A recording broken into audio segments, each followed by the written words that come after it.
Welcome to the Political Matrix News. We have the sources, we have the truth from inside the political matrix. Hello, folks. This is Greg Fink here with the Political Matrix News. I'm joined here today by my partner, Scott Miller, over in Pensacola, Florida. I'm over here in Gainesville. And I think we're going to be talking tonight. We're just doing a really brief discussion here on the voter irregularities that we've been talking about in Alachua County. Basically, Scott, I was telling you about how we have a lot of different anomalies going on over here. And we started actually going through all the precincts today of just a vote by mail and the election day voting, because over here they were doing this address change, which I guess is legal in Florida. You can do a change of address at the last minute. However, how you do it and how they verify it, that seems to be a very big question over here. The election workers, I think, are trained poorly, is what we're seeing, because I think the whole idea of it being well done is dependent upon how well the election workers are trained and how the election office handles it. And it wouldn't be a big deal if this office here didn't screw up with the last 4 elections. Well, did they screw up, or did they, Go ahead. or did they screw up, or did they say, "Oh, my bad, let me do that over real quick," because those results aren't quite the results that they're supposed to be. Yeah, like when they're 30 ballots short at one precinct or 50 ballots short at another precinct, or they actually were giving the wrong ballots to the wrong people on another special election.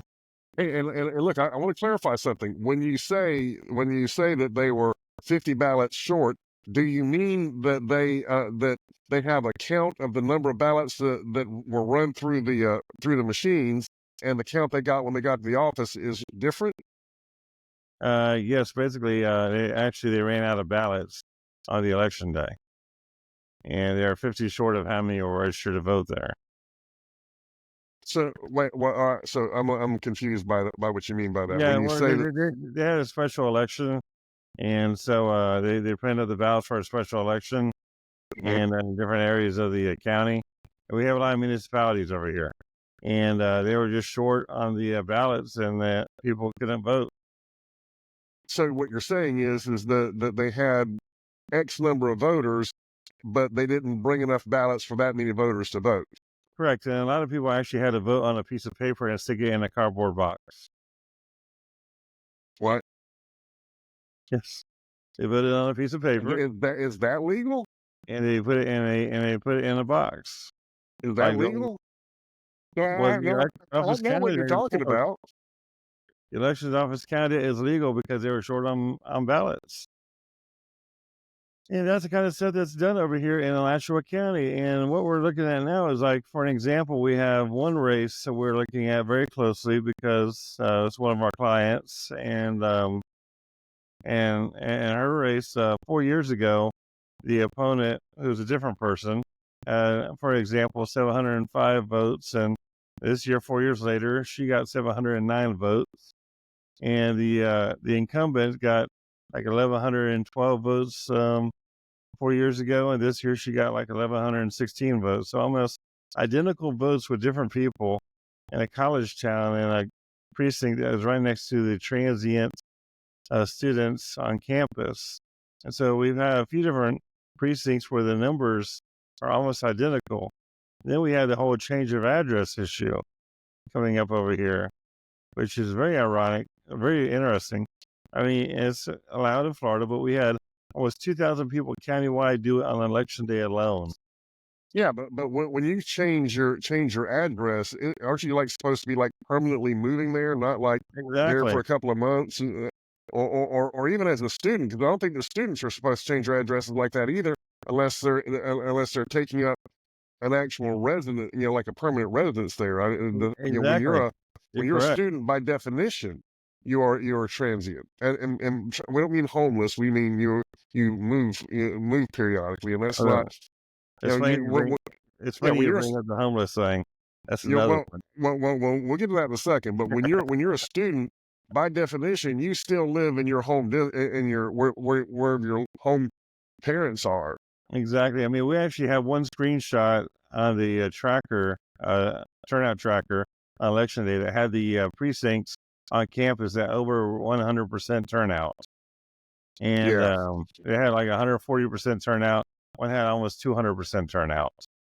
And so, this is ridiculous. And I'm going to tell you something. You and I have some special research techniques for this stuff. yeah, And we're putting an intense microscope and a spotlight. Kind of a combo little deal here, because this is this is going to break wide open. This is going to be a national story. I feel like once we're able to talk about the things that we've already unearthed. I think this is going to be a big story. Exactly. I mean, the whole idea here of actually changing your address, you have to do it correctly, and it has to be verified, and so on and so forth. And basically they have one part of the statute that's saying that books all close on October, or basically 29 days before the election. Then there's another part of the rule that says the books close except for you can update your name and your address. There's nothing else on the voter thing to update. Your date of birth isn't going to change. Your Florida driver's license number is not going to change. And so there is nothing else to update, possibly, except for your name and address. So that being said, do the books ever close? Are there ever closed books? No, there are not closed books. If you can actually, by one of the statutes, change it up until election day, the books don't close. So basically, we do have same-day voting. Or don't we? And so, I mean, there's all kinds of different ways and different statutes that we're going to be bringing up in other shows and everything to look at. But it's very interesting.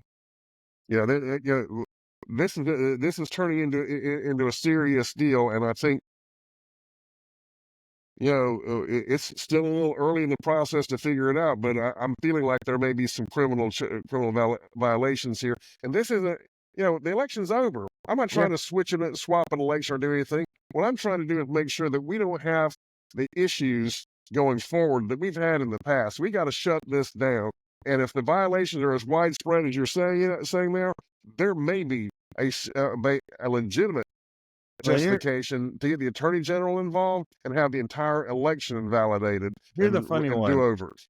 Okay, we had a net increase of countywide in Alachua County. We had a net increase of 5,000 more Republican voters this year than we had 4 years ago.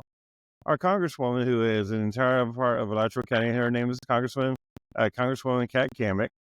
She only got 1,400 more votes than she got 4 years ago. But the Republican increase was 5,000. So basically, the 5,000 years, we're assuming that the other 3,500 Republicans voted Democrat for Congress. Well, let me, here's. Let me finish. And then the MPA increase was also an additional 5,000. Now, her opponent got the same amount as he got 4 years ago, but she only increased, so either they just skipped the ballot or they undervoted, or we're missing a lot of Republican votes that usually, voted for Trump and just did not vote for a Republican candidate for Congress or any of the other Republican countywide races. Well, here's what bothers me about that. In my experience, and you and I have been doing this a long time.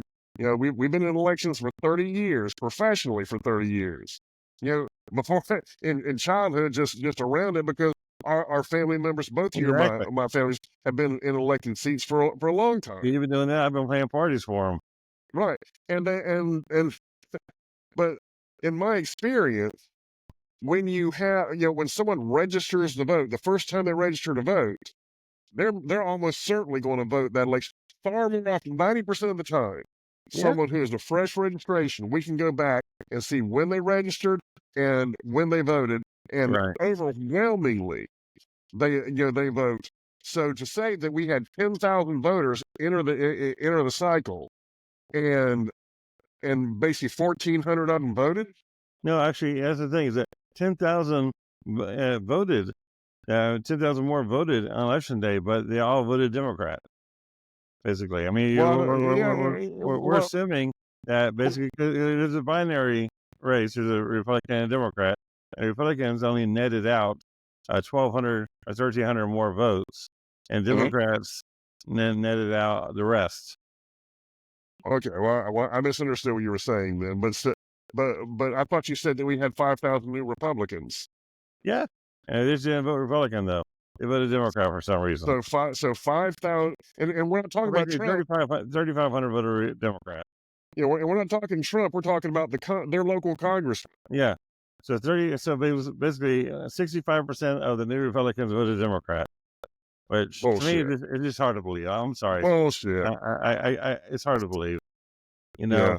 I mean, we have a way of verifying this. Doesn't pass. We have a way of verifying this. We're going to execute that, and we're going to get to the bottom of this story. And then we had on the change of address again. Going back to that, we had 1,800 on election day alone, and they're still waiting on giving me the information on the early voting, which has been 2 weeks now, and there's still crickets. I keep asking for public records requests for the early voting numbers on a timestamp and a date stamp of when those were done. And on top of that, the forms that they used were the incorrect forms. They're supposed to be using forms that they swear an affidavit more or less on. They did not use those. And so, I mean, we have a huge conundrum over here. Yeah, I'm looking at this yellow form that you're talking about. That's not an affidavit. No, to update your actual voting record, you're supposed to use an affidavit. And if I'm not mistaken, the state supplies you a template. It does. And also, in order for the form to be official, it has to have the address and the phone number of the elections office on there, not just a freaking logo. There's no address for the elections office. There's no phone number for contact for the elections office. Wow, it just has the logo. Anybody can do identity theft. Any identity theft guy could do that. Yeah, and over in the upper right-hand corner, and probably like 8 or 10 point type, it says official papers. Exactly. Well, let me tell you something. Calling it an official paper, just calling it an official paper, does not make it an official paper. There are certain characteristics that document has to have, or it is not an official paper. Exactly. And so basically, I mean, we're looking at possibly, whenever we get the numbers back on the early voting, probably up to almost 10,000 votes in this one little, very small county, by the way. Alachua County is not a big county. And 10,000 votes are swinging. We had the sheriff's race, so the Republican lost by 300 votes. And and so, I mean, and he was appointed by DeSantis. He lost by 300 votes. And our client lost by right around 2,000 votes. But in her race alone, 600 changed it on election day. And then this is a bunch of crap. Was 2 weeks. And so, I mean, and so basically, if you're trying to tell us consultants who are consultants, basically, your campaign, you can just basically take it and burn that campaign plan all the way down to your thumb, because it doesn't matter if you're just going to bring in a whole bunch of people from out of town to change the vote on election day at the very last minute. I mean, why even have a campaign? Why even have campaign finance if all you're going to do is bring everybody in for the county over and say, hey, guys from Marion County or Clay County? And that's what they did. As these students, they were just coming over from other places and say, oh, we live here for a day or two, or we're changing, or moving. Whenever they ask them for the proof, they didn't ask them for anything. They asked them for their driver's license. That was it. There's no rent payment, no phone bill, no power bill, no Blockbuster card, no nothing. I mean, something you had talked about earlier in the process, the last couple of weeks of the election. We were talking about how the supervisor was counting votes canvassing board, whatever. But I mean, prepared by the supervisor of elections when she was on the ballot. Yeah, so exactly. This supervisor's on the ballot, and she's counting ballots before election day, which is sketchy to begin with, but an absolute violation, a black letter violation of the law, is giving anyone the results. Telling anyone outside that office the results of the election before the polls close on election day is a black letter violation of the statute. But you know what it does do? It tells you how many people you need to get to go change your address, doesn't it? It does. It does give you a lot of insight into just how much cheating you got to do. It also gives you an idea of where to send them. Because here's the question. If you've never voted before and you're not registered to vote in the county, how do you know to go to that precinct? How do you know to go to the correct precinct? Yeah, if all you're of a not sudden. supposed to be going to the correct precinct because you never voted before. How do you know that just by serendipity? I mean, whenever I went to go vote, they were trying to get me to change my vote and everything. They're like, "Are you sure you're at the right place?" I'm like, "Yes, I'm at the right place." "Are you sure you're at the right place? Are you sure you don't want to change your address and make sure you're really here?" I'm like, "No." I was asked 4 times if I want to change my address and everything else and make sure I'm a registered Alachua County voter. I'm like, "Do I look like a foreigner?" I said, first of all, and I told 3 of them, how would I know where to go if I didn't know where to vote? And if I didn't know where to vote, is because I'm already a registered voter. There you go. There I you go. mean, I mean, people who are not voters, I mean, there's a lot of psychology in politics. I Oh, yeah. took several years in political psychology, and working on all these campaigns, people who are not registered voters who are not voting don't just show up randomly at a precinct and like, where do I vote? And No, one of my if they're one not of my registered, if they're not in the game, one of my coworkers, just became naturalized this year. I think it was last year, actually. It was within the last 12 months. He just became a naturalized American citizen, and he wanted to vote. He had no idea. I had to hold his hand and go show him exactly where you got to go. Where do you got to look on the internet? Get all your information. It's a complicated process, it is. and so to expect someone who's not from there to come and be able to do that on election day, that's bullshit. The And whole actually, thing stinks to high heaven. and actually, updating your address and everything else is not as simple as, I mean, if you do it online, you got to go through this drop down and that drop down and that drop down and this drop down and this drop down and that drop down. And it's not just a little yellow form like, what's your current address? What's your old address? What's your new address? Thank you. You know why? You Have know a good why? day. Because the online version, Tallahassee can see, and someone's going to have to rat them out with the yellow form and then prove that they actually used it. And good Yeah. luck getting it. It's going to, I mean, because most people don't know how to do public records requests either. And then on top of that, they also said part of the statute says that in order to do this legally, everybody has to be able to look it up and verify it on a computer at the precincts. Now, I know a lot of precincts didn't have Wi-Fi. Okay, a lot of them were just your old churches and Right. your old school buildings, Yeah. and basically in a basketball gym or something like that. Mhm. That's the way a lot of precincts are. Yep. And that's just the way it is. I mean, there's not Wi-Fi everywhere. I mean, it's a rural town, and it's based on rurality. I mean, that's how they really focus a lot on. And so, no, not everybody has a hotspot or a Wi-Fi thing. I mean, they Yeah. don't, and they're not saying they're swearing people in either.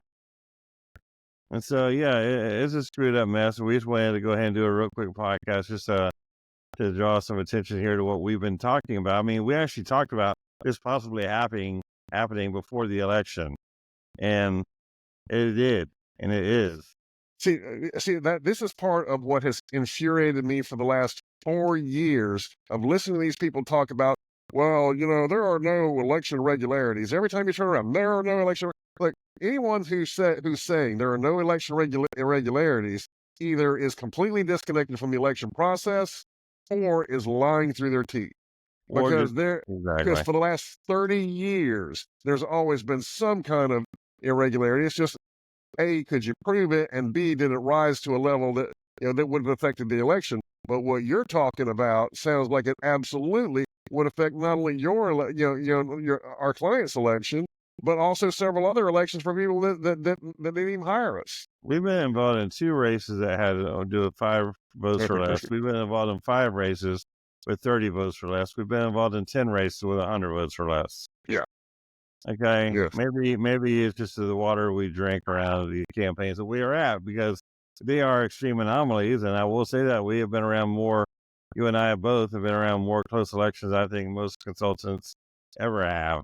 I have sat there watching canvassing boards count more votes than I care to recall. And they're not supposed to vote count, by the way, guys, until the election is freaking over. Exactly. When the election's over, then the canvassing board meets and does all of that. Yeah, I mean, I understand DeSantis' desire to have the fastest, most efficient election counting system in the world. I get it. But you got to get it right. That's the justification. That's not the reason for doing it. The reason for doing it is so that they have enough time to make adjustments if they need to. Exactly. But that's specifically why we have the statute that says you can't release the information, because you're Yeah. not supposed to have time to make adjustments. Yeah. But I mean, and overall, Florida does have a good system. These anomalies here just need to be fixed. I mean, we count like almost 18 million ballots in 2.5 hours, where California is still counting them 2 weeks later. God, Greg, there's like half a them. dozen or more, areas where they still haven't counted every vote. Exactly. They still got 7 counties left in California. They're still at like 90% or 85% turnout. And I mean, Washington and Oregon are still counting. I could have counted every one of those votes by myself by now. Well, I mean, you got to realize that the Democrat areas, as well as in Alachua County, I mean, a lot of people are not recounting them, but recreating them. And they're creating the votes. I mean, here in Alachua County, the 2 races we're talking about were actually called an hour and a half or 2 after all the other races were already counted.